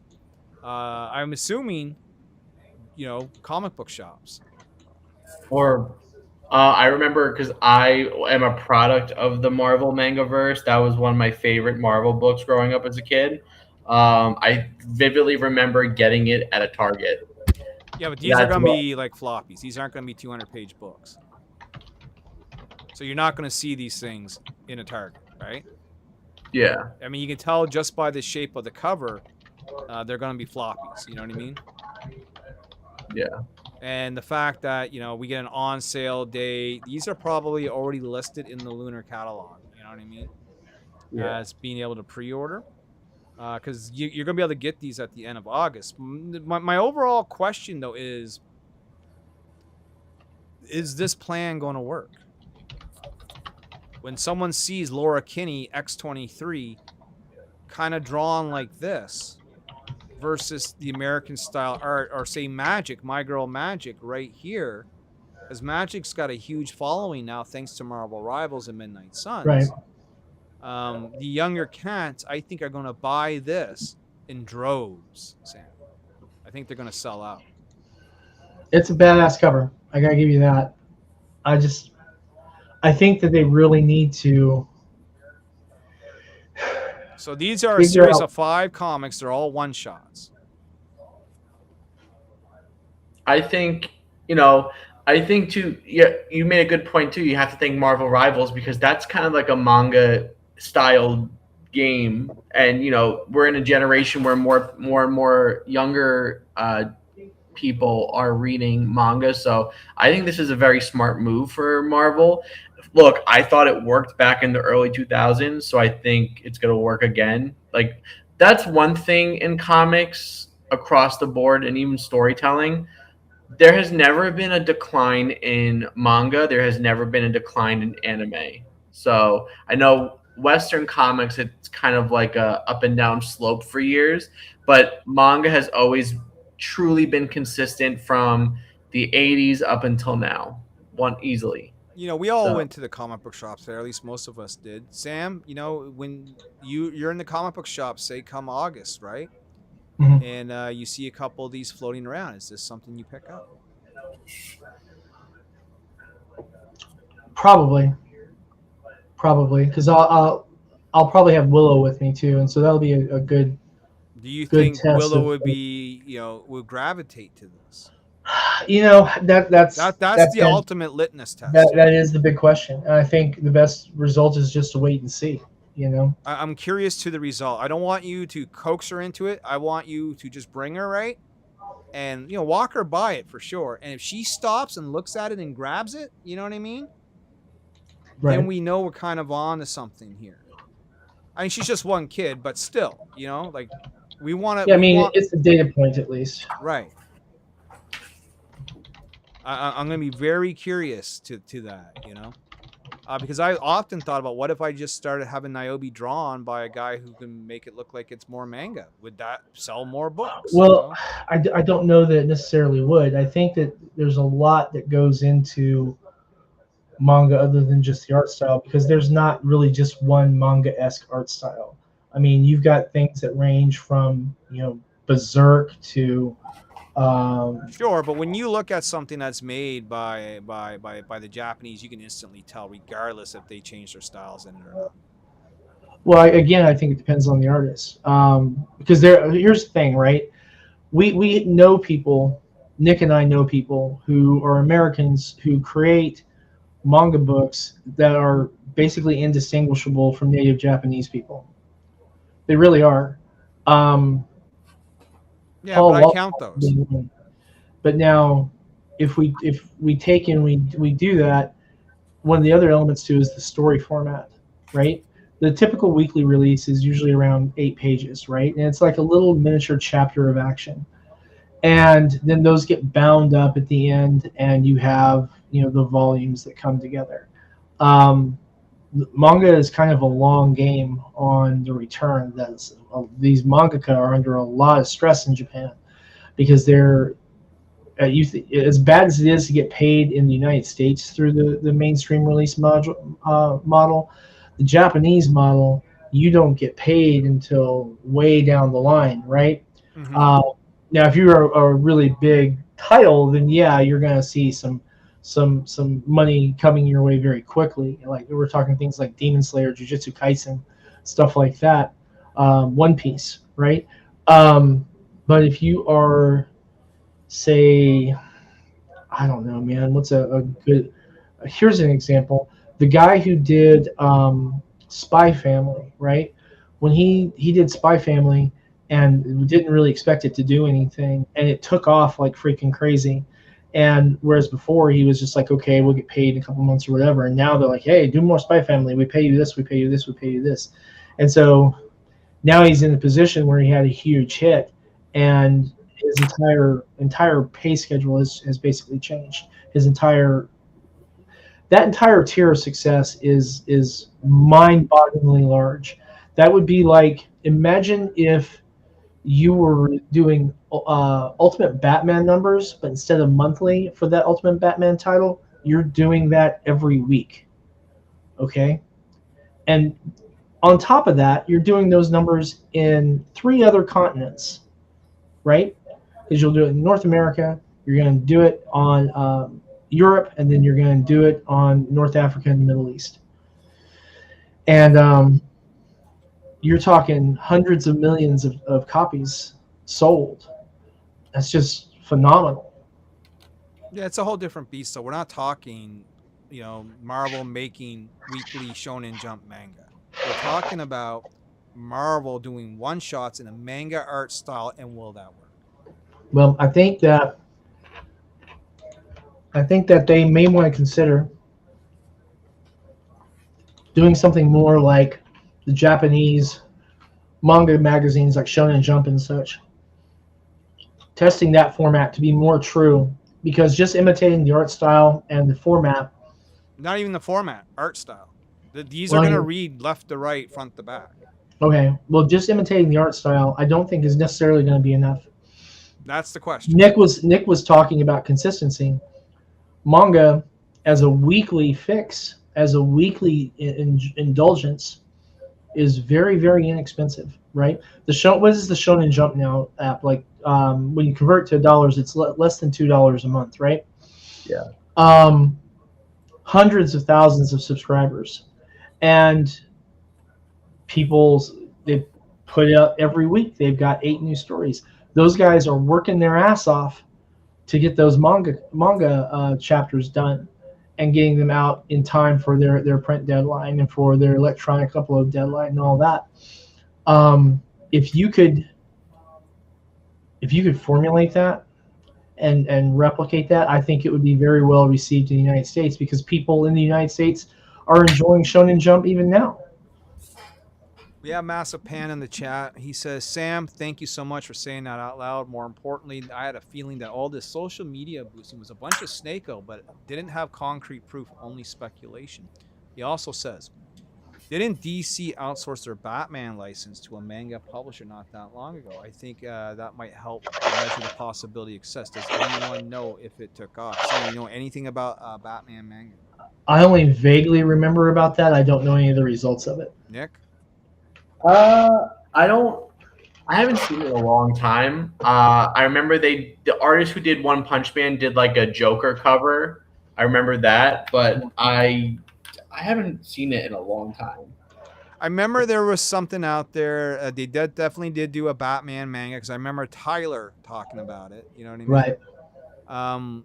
And I definitely think that stuff is still up on Webtoons, maybe. Like, I know Marvel, I don't know if it's necessarily manga, but Marvel has content on Webtoons. They have, ongoing comic books on Webtoons that's actually showing up in solicitation.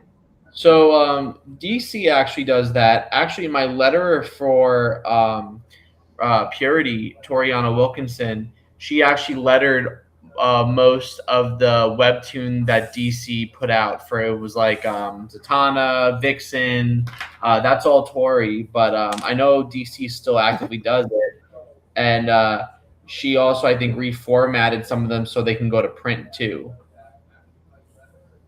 Yeah, and when I was at the trade show, I talked to one guy. He says, "Yeah, I don't really buy comic books because I read them on Webtoons." I'm like, what do you read on Webtoons? And he's like, oh, and he started listing off a couple of things I never heard of, but Spider-Man came up, and he showed me, like flat out. Mm-hmm.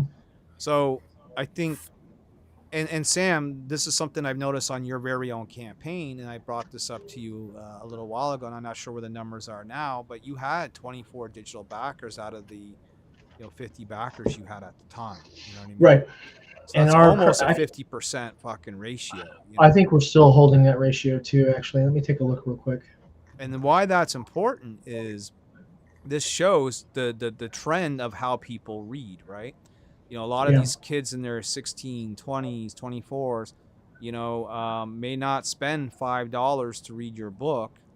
A, it's clutter. B, it's $5.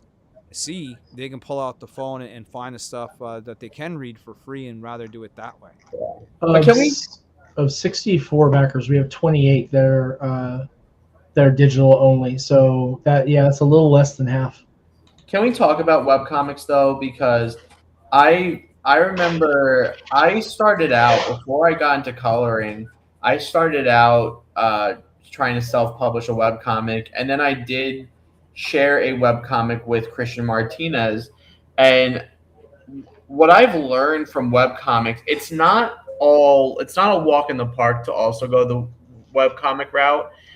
If you think consistency with just publishing books is hard, consistency with webcomics is even harder. Like, I actually thought it was such a grueling process, because what I've learned with webcomics is you have to have, like, if you don't have like a weekly schedule, so every week you have to have a finished episode of like finished art, lettered pages. If you don't have either a weekly or bi-weekly schedule, you're going to get little to no traction. And if you start off with that basis and the workload gets a little crazy, your backers will remember that. And if they get less and less each month, they'll probably unsubscribe. It's such a grueling, like, I give credit to anyone who has a webcomic, because I tried it. It's not for me. It's a lot. How hard is it though to take maybe something that you already got? Like, say for me, you know, I got a dozen Nyobi issues, right? Yeah. And start trying to put those up on Webtoon. Well, you would be at an advantage, because all you would really have to do is format it to a webcomic scroll, like a scrolling format. But if you have the stuff and you could break it up into, like, say, like weekly episodes, so like maybe out of, say, like, I'm just going to use this as an example. Say your first issue of Nyobi is 24 pages. Maybe show 5 to 8 of those pages, break them up into a long scrolling episode. Do that once a week, so that way you break up the first issue, and then once you're done with the first issue, then you go to the second issue. That could work because you have the content, but a lot of the webcomic artists out there, they're kind of drawing as they're going. Right, but we're not talking about them. We're talking about how guys like us, could utilize Webtoons with the content we have. I mean, if you have pages, you could make it into a scrolling, you could format it to a scrolling, format, and, would we reach, do you think, more people? I think the problem you're going to have is with the smaller panels are going to be hard to read. Keep in mind, most folks are reading this on their phone. Well, so, how, like, if all the panels were sort of like square or rectangular, yeah, you could probably chop that up pretty easy. But how do you handle panel breaks and, odd stuff like that? That's something my letterer did, because she also had to re-letter stuff of like physical books from DC and turn them into webcomics. And there was like definitely some redrawing or like, yeah, because we can't have any of that. Yeah, so that's the only but that's the only downfall. Can't redraw anything, can't re-letter anything, have to use what we already got. Scenario. Yeah. So it doesn't cost us anything. I think you're better off if you're coming from the Webtoon format to print rather than the other way around, because it's far easier to take a panel that you're going to be displaying on the phone and then bring that down and do the lettering again than it is to take a page that has 4 or 5 panels on it and then try and extract those panels, accommodate page breaks, and make it fit. It's definitely a trying thing. The one of the things they did with solo leveling, right? They took the Webtoon version, or actually it wasn't Webtoon, it was whatever the one is in Korea, right?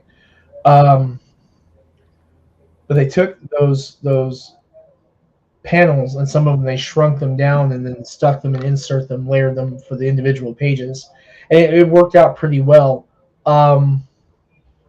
Obviously the lettering was entirely redone, but I mean, they were going to have to do that anyway for all the different translations they had to do.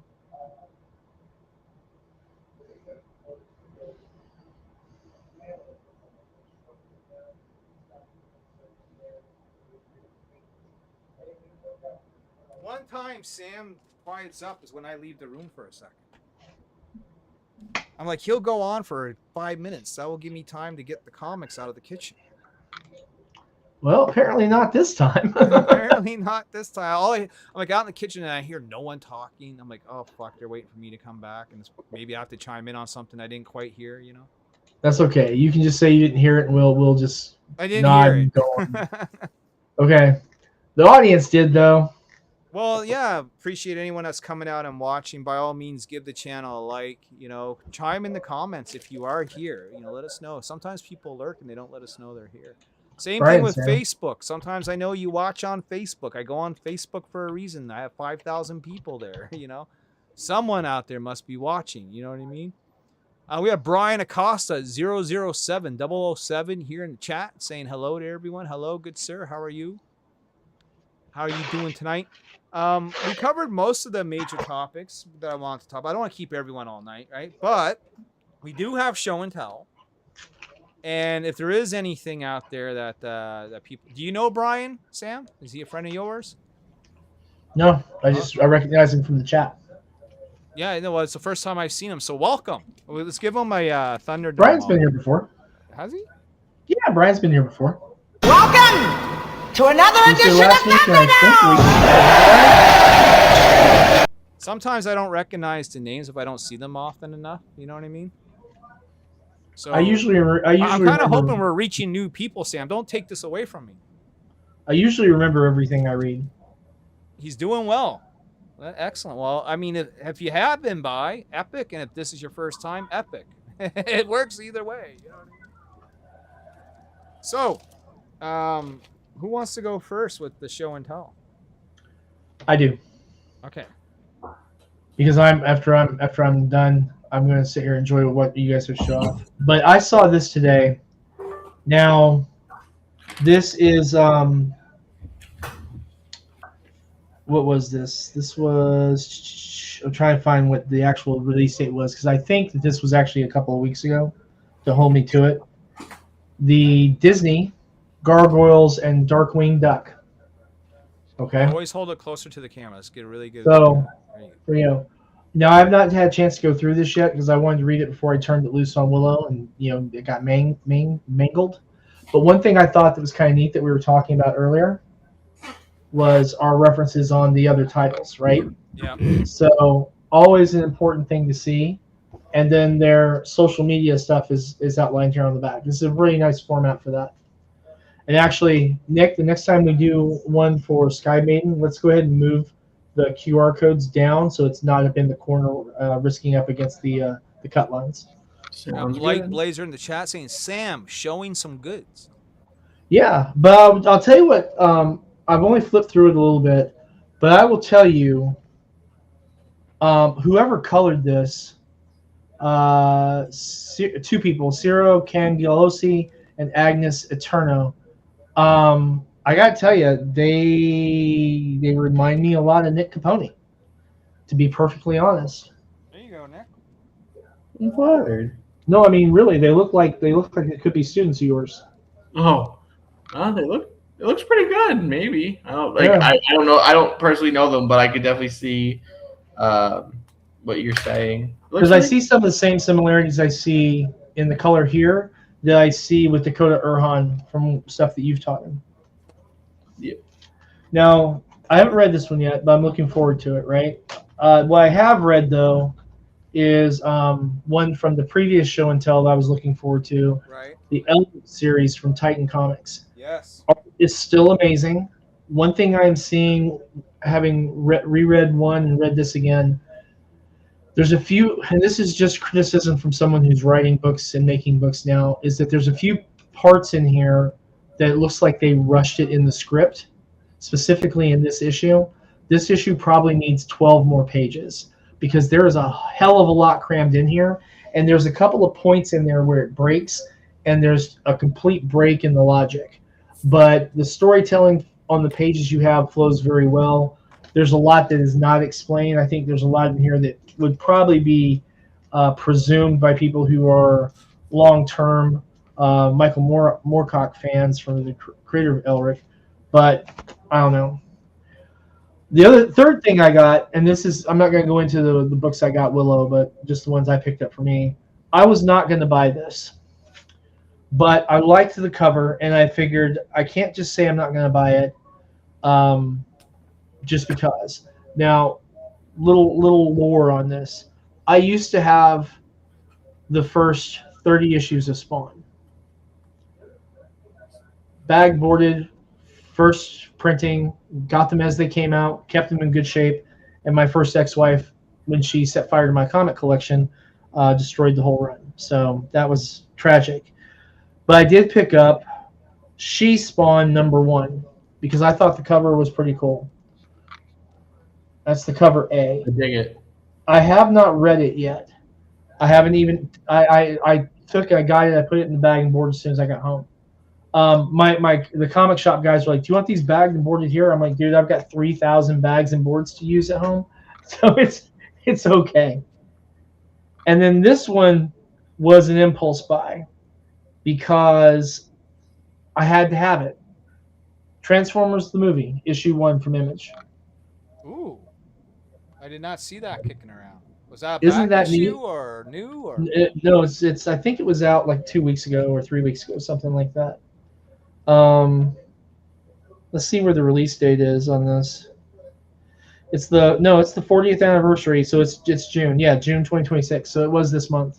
So within the last couple of weeks. But it has, like I said, it's the re-release. So you've got the old traditional Transformers art, and even the paper feels the same, which I thought was a really nice touch. Bring you back that nostalgia, that member berries. Well, I wonder who they found to print it that could still print on this paper, But they did a fantastic job.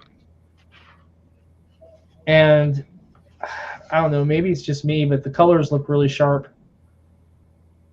Maybe it's because I'm used to when I read old Transformers, they faded so much, right? But the colors look really, really good on this. And it reminds us, too, just how amazing some of the art was in this period in comics. Right? I mean, look at this. This is freaking gorgeous. In the chat, Massapana says, LP, last week I put Absolute Catwoman on my poll list last minute because you all showed the upcoming comics. I didn't get to my LCS today, but I will be picking it up soon. This is why I love your live streams. Epic, brother. Well, this is kind of what we do. We just hang out, show comics. But yeah, those are the ones I've picked up this week. I am probably going to read the Gargoyles Darkwing Duck thing tonight before I head to bed, and then I'll probably go ahead and slip it into Willow's to read pile after that. So when she gets, bless you. No, it's not a sneeze; it's a cough. When she gets back from her mom, she'll be able to enjoy some more comics. This is it. Well, let me crank on the old camera here. There we go. I got my hair cut. I feel like I'm about to enlist in the military. Pretty sure. All right, 4 comics on the go today. This first one is called Alter States Warlords. It's a Dynamite comic. Probably would not have picked this up, but it's got Red Sonja on the cover, and the artist who drew this cover is going to be at the convention this weekend. Mariano Benitez Chapo? No, this is Mike Ruth. Yeah. Oh, no, Mariano did the interiors. I see it right there. He's a good friend of mine. Is he? Yeah, so this is just let me go first. This is just a variant cover by Mike Ruth. Correct. That's all I know about it. Yeah. But you know more, so. Yeah. You know the artists? Yeah, so he went to the Cupid School. He's a good friend of mine.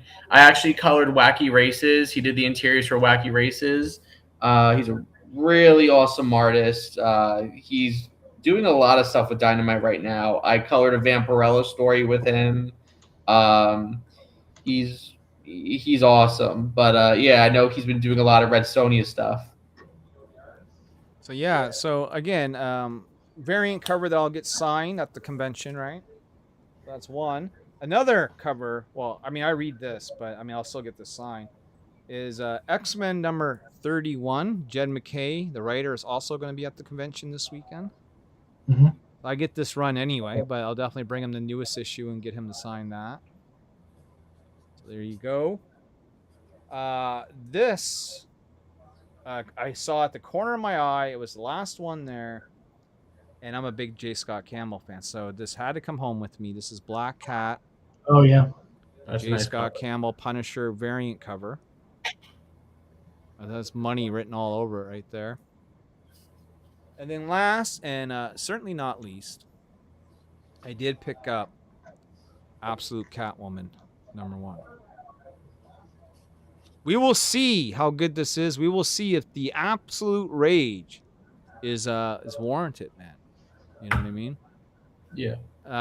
Massive Panda says that X-Men cover is freaking awesome. Well, thank you. Yeah, it certainly is, man. And I got boxes here behind me full of Nyobi comics, Savage Syn, a couple other doodads. I'm going to have this weekend at the con. So, again, guys looking for what it is that I do, some hot covers, whatever the case may be, you want to see me this weekend. Sell them all, man. Sell them all. Nick, did you have a show and tell, or are you good? Yeah, I have a few. This just came in from the wonderful world of Kickstarter. I got this trade paperback, Lady Arcane, by I've been following this creator for a while, Dennis Maloney.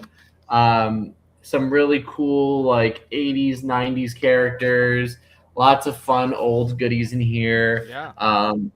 Printed by Kablam Printing, which is very rare to see these days. So really, really nice quality book. I got the Altered State Warlords, the Mariano Chapo story. Really nice interiors in here. Now that cover looks like a Joseph Michael Linzer. Yep. That is correct. He's got a distinct style. Oh yeah, every easily. character looks like Dawn. You know what I mean? Yeah. Also part of the Absolute Catwoman Club. So I got this cover. The suit grew on me. I was flipping through some of the pages. The one thing is I'm starting to welcome the more cartoony style, even though I wanted more of I like more of the realistic or like house style DC had for decades. I got issue 3 of Angela. That's an old one. It's an old one. And I've got, since I'm working on Evil Ernie right now, I've gotten Evil Ernie Revenge. There you go. Look at that. I got Evil Ernie #4. Yes, sir. And then some old Lady Death. There it Holocron. is, the foil. That foil. The Chaos Bible, which is, I snagged this. I was looking everywhere for this, and my local shop had it. So thank you, Dewey's Comics. And then the Chaos Quarterly featuring Lady Satan or Lady Demon. Mm-hmm. Yep, Lady Demon. So Man, you got a beautiful. haul. So I had a haul today, and a lot of the Lady Death books, they weren't even marked up yet. So the most I spent on this haul today was $8. So I snagged it. $8 for all those books? No, the highest individual cost, right? Yeah. I spent $8 on this whole bundle. Oh, really? How did you get new comics that cheap? I mean, Absolute Catwoman's got to be at least $3 or $4 alone. Yeah. Oh wait, I'm sorry. Dynamite was $4. This was, I think, I forgot the receipt. I forgot Nick can't add. I'm sorry. No. $8. I want to shop where he's shopping, man. No, the oldies were $8. Okay. I got you. I understand what you mean. This was probably $15, but ultimately I didn't spend more than $20. I think I spent, between the ones I showed you guys and the ones I got for Willow, I spent $24. Yeah, I was like $27 because of Canadian fucking. Yeah. It is what it is, man. Mm-hmm. Man, I think what we can do right before we jump here. I will be back a little later on tonight, ladies and gentlemen. If you just want to watch me game it up, I'm going to separate those streams. But Reign of Ages is on Kickstarter for 9 days. Sam has raised $1,228 sexy American dollars strong.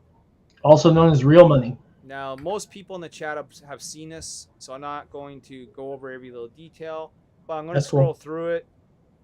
There are 2 covers to choose from. Here are some look at the interior pages right here. Of course, beautiful art by our very own right here on the panel, Mr. Nick Capone. You know what I'm saying? So, gentlemen, who wants to talk about this for a minute or two? Take it away, Nick. So this is issue 4 of Reign of Ages, our dark fantasy adventure story that I co-created with Sam. If you like elf quests, if you love sexy elf characters, if you love comedy and kind of like villain of the day kind of books, Reign of Ages is for you. This specific issue, Team Reign fights a harpy that I begged Sam to include in this issue because I really wanted to draw some aerial scenes. And it's a great story. It's been almost 2 years in the making. The first go didn't fund, so this is the second chance to fund this and get this to your hands. But it's an overall really fun story. I'm having a blast with it.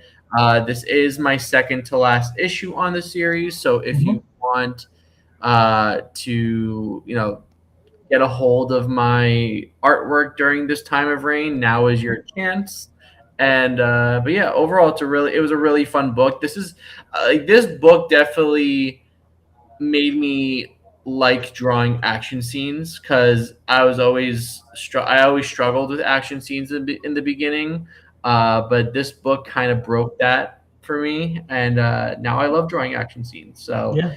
action packed. You definitely don't want to miss out. Sam, what do you want to add? Guys, get the book. You'll enjoy it. Just get the book. There is a digital option if budget is an issue, and certainly if you're outside the United States, that's very understandable. All of our digital rewards are fulfilled through Drive-Thru Comics, Drive-Thru RPG. So you not only will you get the email sent to you, but once you get in there, you go ahead and get it. You'll be able to download it, access it safely. And that site also retains what's in your library. So if you ever lose the file or have a hard drive fail or something like that, you can go back and access it again for free. So it's a really great resource, and I've been using Drive-Thru for digital fulfillment since 2017. So I'm really, really, really satisfied with how that works out. Oh man, this is it. And the other thing to plug would be the Nyobi eBay store right here, where you can come and pick up Nyobi. If you're not able to see me at the convention this weekend, you live abroad. I'm not at Heroes Con, that's for sure. Nick, you're not doing Heroes Con either, right? No, I'm not gonna be at Heroes Con. Okay. So none of us are going to be there, massive, that's for sure. But definitely still go and attend. But for those watching here on the internet, you want to check out Nyobi, you want to check out some Savage Syn, and then, like I said, a couple of other things that I got sprinkled on in here that I'm looking to move. By all means, come to the eBay store here, click on something, and throw it in your cart, and the next day I ship it out. You know what I mean? So it is what it is, and what it is what it is. I even got a couple of Star Wars RPG books, a couple of blank variants up on there. A lot of it's Nyobi, but not all, right? So Red Sonja, a couple more blanks, right? The Zombie Tramp blank. So get that's right. Get your pigtail fix here. You know what I mean? So Blight Blazer says, when Sam, another Sam stream? When you gonna stream again, Sam? I should be streaming on Sunday. I was doing a recorded interview with the Dingus Den YouTube channel this past Sunday. But yeah, we'll be live this Sunday, certainly. And then we're also going to be doing a little bit of a revelation on the next project we're bringing to crowdfunding, which is a 4th of July themed art print featuring our girl Tibby from Tibby and Her Time Traveling Psychedelic Mushrooms, drawn and colored by the man himself, Damian Dimitri Torres. We are going to have that print. It's going to ship really, really quickly because I am ordering a short press run of 500 when I ordered the comics this coming week for Reign of Ages. And yeah, it should be fulfilling pretty darn swiftly. Actually, we're going to be 2 back-to-back really fast fulfillment campaigns. Got the head ninja in the chat, man. What's going on, brother? He says, sup, chat. We're just actually ending the show, man. But I will be on a little later on, just, fucking around, playing some video games, I'm sure.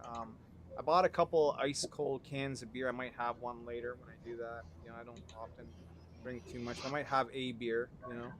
Beer sounds like a good idea. Yeah, beer sounds like a good idea today. Yeah, you know what I mean? Just one. While I play some Marvel Rivals, maybe an hour or two from now. But gentlemen, thank you so much again for another successful comic cast. This is Nick Capone, this is Sam Quinton, and of course me, LP. We're going to bid you, not welcome, but goodbye. But it's only until next time. When I come back, it'll be after the con, like when I come back to talk comics, and then hopefully we'll have all kinds of cool stories and fun things to tell you. And next week, I should actually have copies of Tipping Our Time Traveling Psychedelic Mushrooms issue 1. Boom. I expect them to be in by then. Drawing more evil Ernie. Yeah. Yeah, boy. This is it, man. Massapana says, awesome stream tonight, guys. Peace out, man. I think that's Have a good one, guys. Have a good one. Both go. Have a good one, guys. Have a good one. See you guys. And that is it, man. We don't need to be on all night, just for a little bit, right? Just for a little bit. You know, I mean, that was probably a good 2 hours. So I mean, it doesn't feel like it, but that was probably 2 hours right there.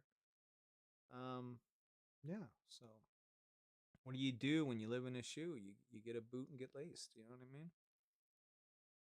It is what it is. All right, a little bit of music to end this. We'll see you next time. Let the credits roll.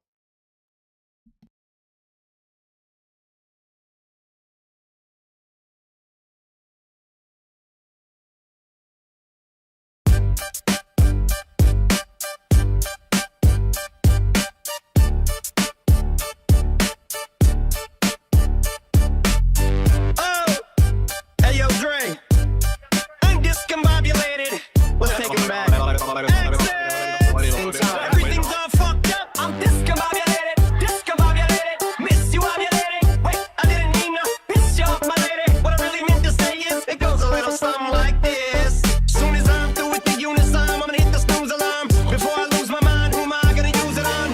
Utilizing this tool, I will execute a line like what I tried to do one time in my youth when I euthanized my poodle in junior high. Used to hide in my room and fly to the moon and try suicide with the glue from my tool supplies. Then proved to nine, IQ and I would climb in that hoopty to ride the drools and rhyme. Bodies in Andrews Hall, too many times to count. Before I tear up the shelter, give my dogs a pound. Now I'm about to treat all of you rappers noggins how Dre does every time he goes back to Compton now. Cause every so often I'll visit my old stomping grounds. And Doc's in the house, so you know the bong is out. Room is spinning like 900,000 miles an hour. Forgot what I'm talking about, fuck, I'm just discombobulated. Just flew the coop, the cops are in hot pursuit. But the day they catch me is the day 50 will call it truce and quash the feud with him and John. John actually spit a bar that's not from a Dr. Seuss book and he'll start a group. Fuck it, I'm a kook. I know I got a screw and a couple of marbles loose. Brain is like ramen soup. Shout the true goy, gotta give a day I salute. Cause my noodles in a knot. Call it pasta noose. Wizard of Oz and News. Same Marshall Bruce in that battle who lost the juice. Who also used to sound like Nas on live at the barbecue. Now I got the juice, wouldn't beef if I was you. Like you, but beef if like I was you. But like, fuck you. Long as I got these walls and these hallways, I'll always have someone to argue with. I'm just all twisted. I got my best when I'm at my worst, and for that I'm blessed. So every time I rap, I curse, and that's why I press. I usually get attacked by first. They're at my neck like motherfucking vampires. So critics today, I say the same shit. I'm always agreeing, but it's what rock I'm naked, so I might think when I'm taking a shit. My middle finger is extended now, so I tell them where to put it. I'm so fed up with it. They ask me dumb shit, so I act like I'm on a kayak with my back to Niagara. No life jacket, man, I had like 6 psychiatrists. Scientists misdiagnosed me with plaque psoriasis, cause I asked them why is it my iatist. So they gave me some diet tips and Viagra with side effects. I might end up growing spider webs in my head and dying a horrifying death. On my final breath, I will tell you, apply your lips to my dick. It's one size that fits. I just took an ace test and the doctor said the thing. Half a bottle of 151, off in a jug, 1 cup of Malibu rum. Baby, that's what's up, then you fill the rest of the jug with pineapple juice and this crack. And the only defect is waking up like what happened. I like red light parties and fed right bodies who like red light dolly and head right toddies at night. Era bouquet, oule, terrible day. You pay the liquors to tell her with no hair to play. Touche, get the party jumping, keep the hotties humping. I like them thick and juicy, so don't Pilates nothing. Drinking too much, Lou, you might be karate punching, or at the back of the club attending the naughty luncheon. Satin Kool-Aid gives you hella 151. November dog, so run, kitty, run. We gon' drink it until we dumb, diddy, dumb, bum, biddy, bum. Because the city calls, so give me some. I see double, I see triple, might be trouble, might see pistol. We ain't tryna hear you haters sucking on sickle. We live in